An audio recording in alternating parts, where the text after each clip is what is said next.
this all the time. I talked about this a lot in the last playoff run with Steph. I believe a huge part of why Luka Doncic didn't play well in the conference finals and Jason Tatum didn't play well in the NBA finals is they're looking across the way at Steph Curry, and he's so confident and he's so comfortable and he's playing great basketball, and they're nervous, and that battle of personalities can really weigh on you on a basketball court. There's kind of like a seesaw effect in every basketball game between the two best players on either team. When one clearly feels more confident and is playing better than the other, it can really start to tip that scale. Welcome to Mind Academy Sports, where we help athletes learn the connection between their mind and performance. I love these podcasts, the Volume podcast with Colin Cowherd, and I found this guy a couple months ago, and he knows what he's talking about. Let me put it like this, I like some of the things that he says, and he's a former college basketball player, so he understands the psychology of the game.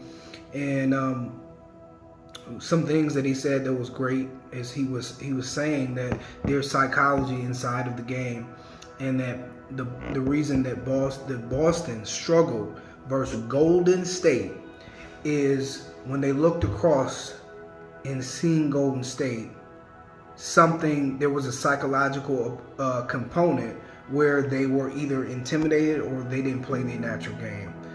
Steph Curry watch these emotions now. Steph Curry was confident and he was comfortable. That's what this guy said. And the Boston Celtics were nervous. When you're confident and when you're comfortable, you're able to play your natural game. When you're nervous, you're not. Your body is tense. And so that's very important. The emotions of the game, or the emotions that you are exhibiting, is extremely powerful.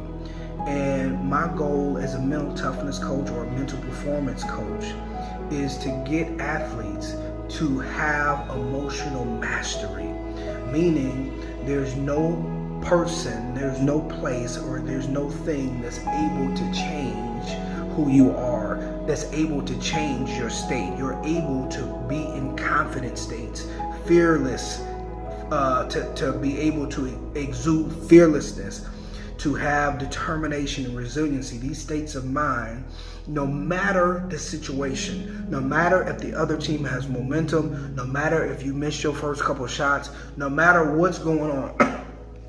I don't care if you're home. I don't care if you're away. I don't care if you're playing in the March Madness NCAA tournament. Come on.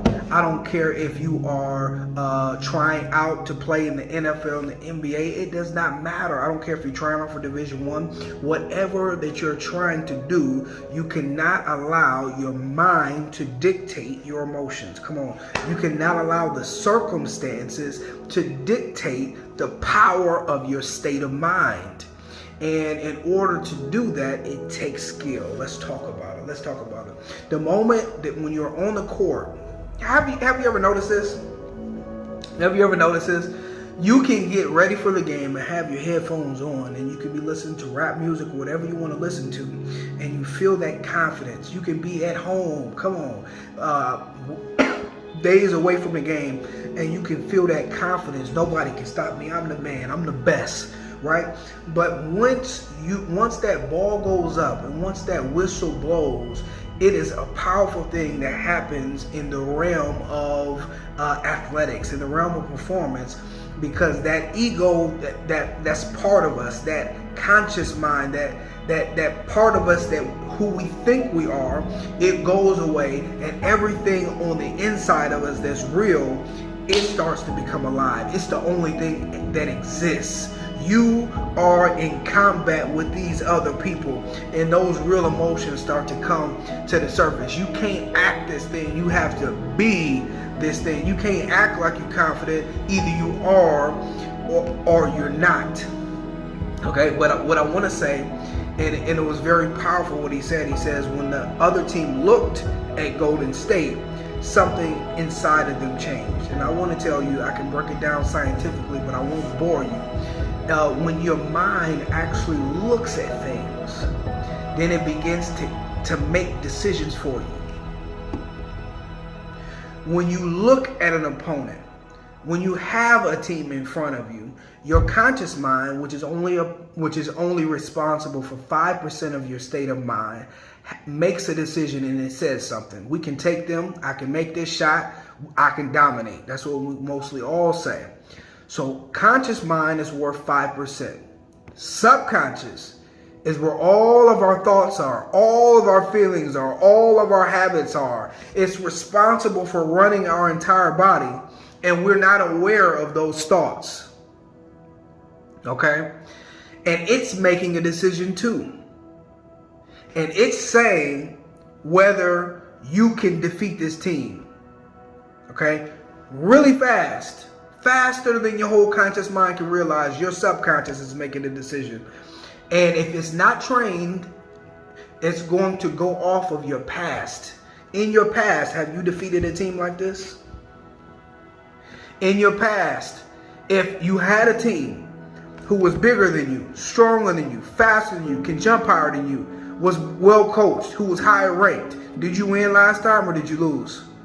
If you lost, I don't know, I might have to go into fear because I got to protect you.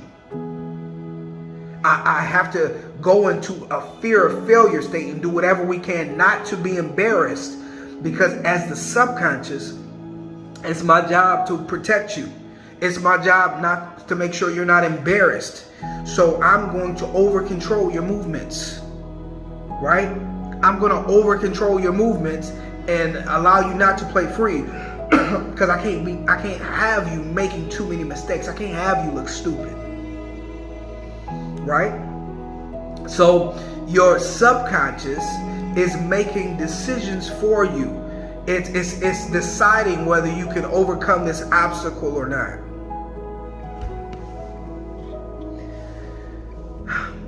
When we're talking about, and man, I used to go over this all the time. Like, dude, I'm putting up, for a 7th or 8th grader, 9th, 10th grader, putting up 300 shots every day consistently was a task. I know, college players do it all the time, but for me, it was 300 shots. That's kind of a task.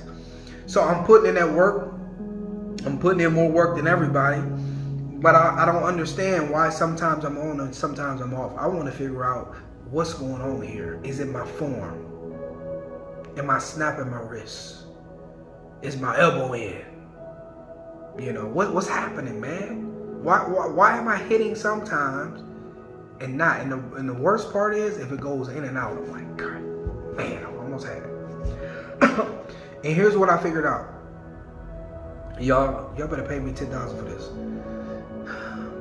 Here's what I figured out.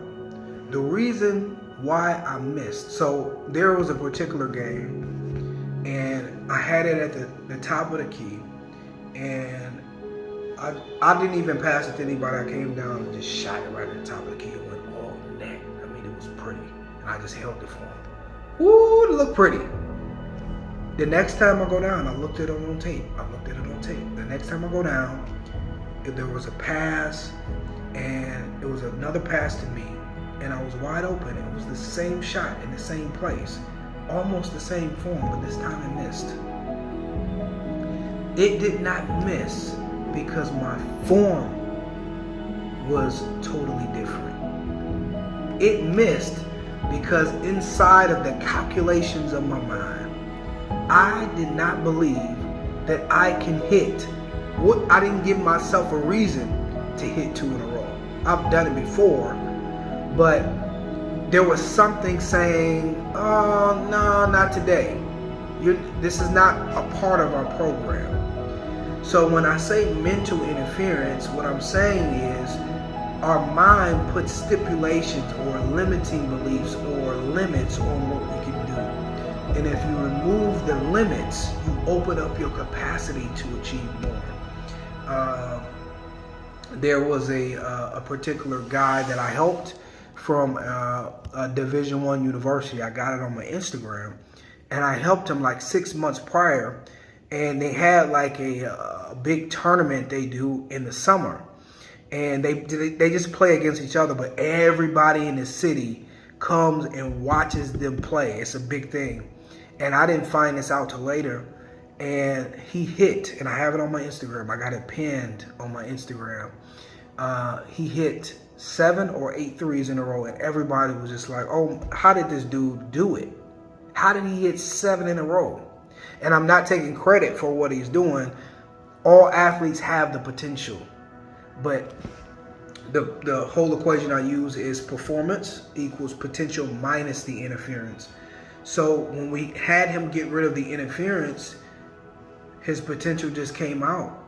And he hit 7 in a row, and everybody was like, oh my God, I cannot. I mean, after the 4th one, people was like, he can't keep going. And he hit 7 or 8 in a row. And like I said, you see guys like Steph Curry who hit 108 in a row. Or you'll see different guys. You see Ben Simmons in practice knocking them all down.